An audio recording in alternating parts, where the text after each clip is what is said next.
Hi, welcome back. Well, I have talked on we were basically doing, uh, this is basically the second part of the unpaid work lecture, and we were basically talking on the Menelius article, and we were discussing different types of unaccounted work, although Benelius says unpaid work. All of these types of works are unpaid work, except the shadow economy, where actually the work is invisible, but people are participating in are still paid. Domestic work was actually disregarded as not as a work for a long time, up to 1970s, according to Benelius article, especially. Uh, that's because usually the type of products that are produced by the domestic work was thought as unmarketable, while subsistence sector and shadow economy were considered as producing things that were marketable.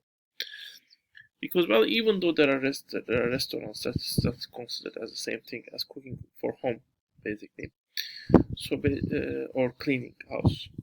So basically, what is done in the market and what is done in the home were considered as things that are not comparable. So you cannot count domestic work as a comparable work to the market work. This has changed, and increasing, of course, different types of domestic works start to be offered also by the market, clearly, almost like even same quality and similar type of work is offered by the market.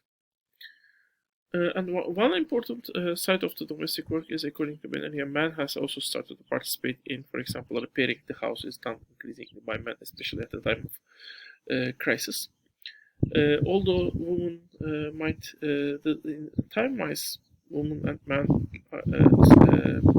domestic work is coming closer to each other.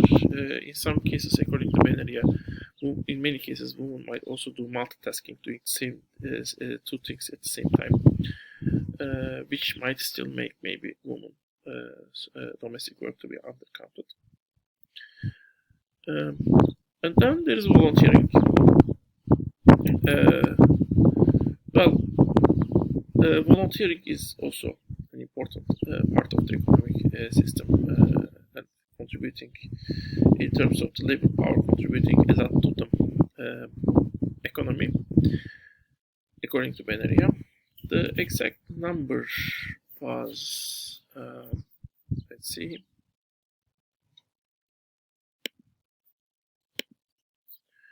the number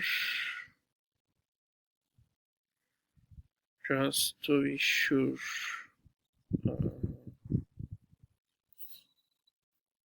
yes. Uh, if you think that if you would pay 12.84 dollar for volunteers, you got an equivalent of 201.5 billion dollars. That's in 1995, and you can compare it to the US GDP at the time. That's for the US, by the way, number. Um, well, volunteering is usually considered as done,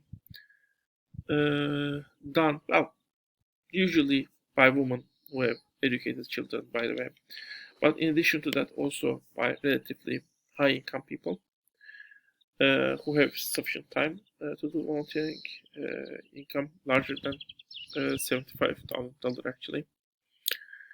But there is a different type of volunteer work which is done also by the low income people. That's collective, and in Latin America you see that more. According to Benaria, you have this in the poor neighborhood soup kitchens that are organized by low-income people, and basically it's kind of, as I said, like collective, where they gather resources and they produce soup and then they distribute it to the neighborhood.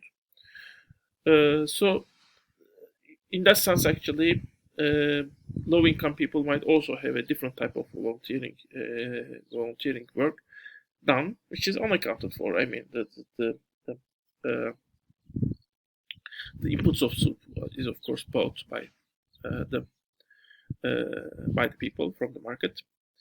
However, the cooking job and the organization, the distribution of the soup in the market, all of these things are done by labor power, but it's not accounted for.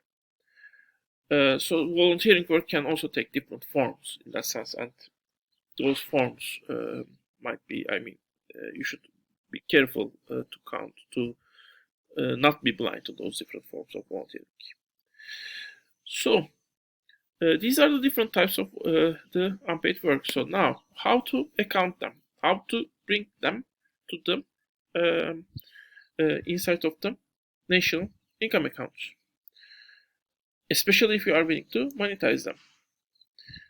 Well, there are three methods, two major methods actually. One is input method, which is actually counting the input labor power put by the workers in those four sectors into well, as an effort into the work done. The second one is counting for the outputs. So what it's basically doing is all these different types of unpaid works is producing some output, and you basically try to find any market equivalent of the value of that output, which might be sometimes different.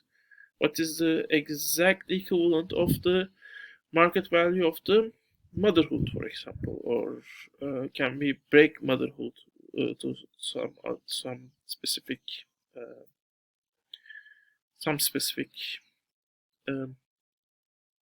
outputs?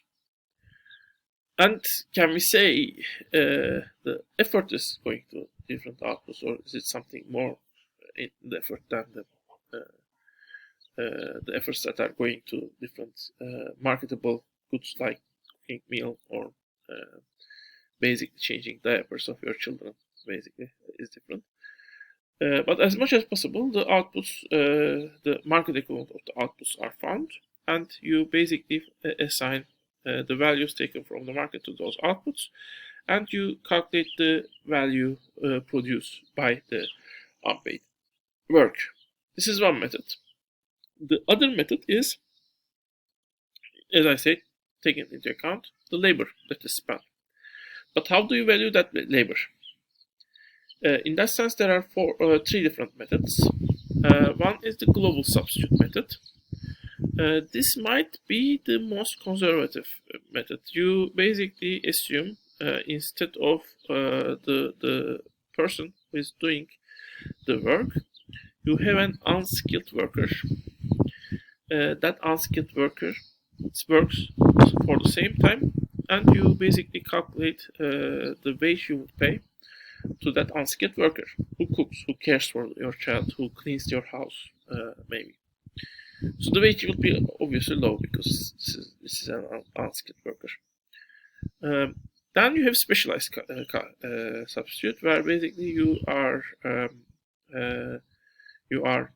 taking the wage that are paid to the people who specialize in doing those activities. Specialized care workers who got education, how much wage they will get. Specialized people who learned how to cook, how much they will get.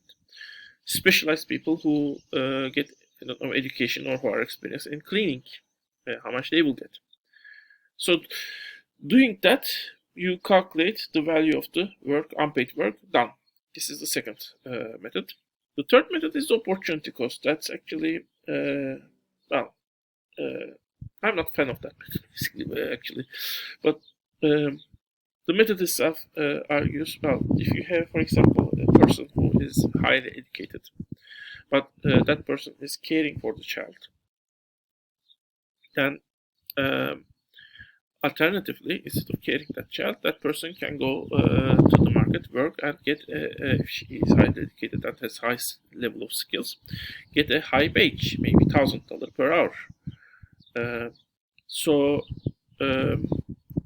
basically, the opportunity lost by that person is basically used to calculate the the value of the work done by that worker. Of course, this is an interesting method because I mean, two persons who are caring for the child, one of them, let's say, has a high education, the other one is not educated. Although the one who is highly educated is, let's say, educated in engineering, and who is very highly skilled and maybe get $1,000 per month, really. But that person might not be educated in childcare. So the quality of the childcare two person doing might be same, but in that case, the person who is highly educated, her work or his work will be valued more highly. So it's kind of, I don't know, it's kind of, in my opinion, against common logic in many sense, especially when we are valuing the church, valuing the work done, because that person can work some higher wage somewhere else is something actually I should look what that person is doing right now, not he might have done, and I try to value what he has done. Basically, in my opinion, that looks more logical. Specialized substitute and global substitute are interesting methods, although basically the although of course the quality of work is there. The point, I mean, is the cooking of my let's say my wife. I'm not married, but let's say I was, if I was married, my wife, same quality as a cook, a cook that is educated. Maybe not. I don't know. So these are the things.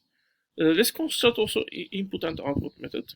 There's a good example in the actually Beneria's article. She talks on the time to fetch water. If the water source is very close, in that case, the value of the same water is high. If the water is far away, the low, because the time necessary to get the water is low.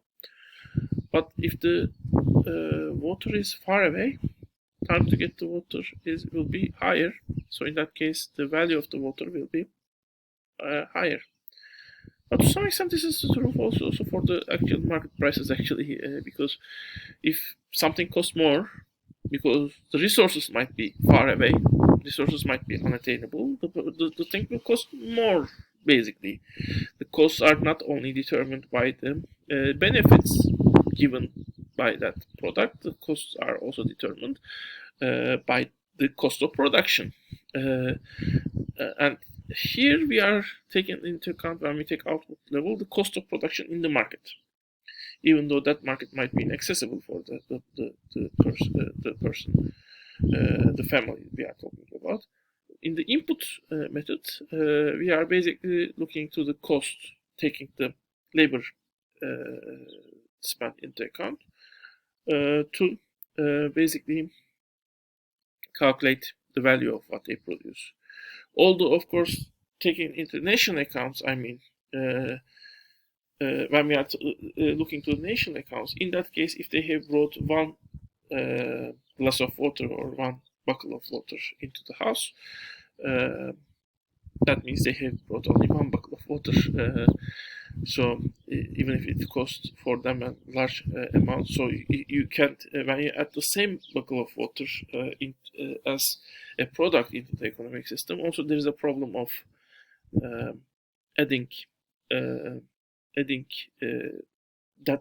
bucket of water for a different price might be problematic.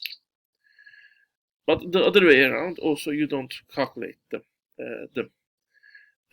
actual cost of that bucket of water for the family. So both methods have drawbacks, actually, the advantages and disadvantages.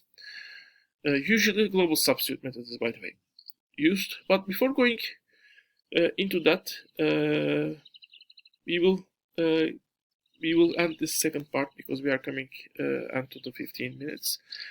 After that, we will look to some data and some critiques and some ways to defend this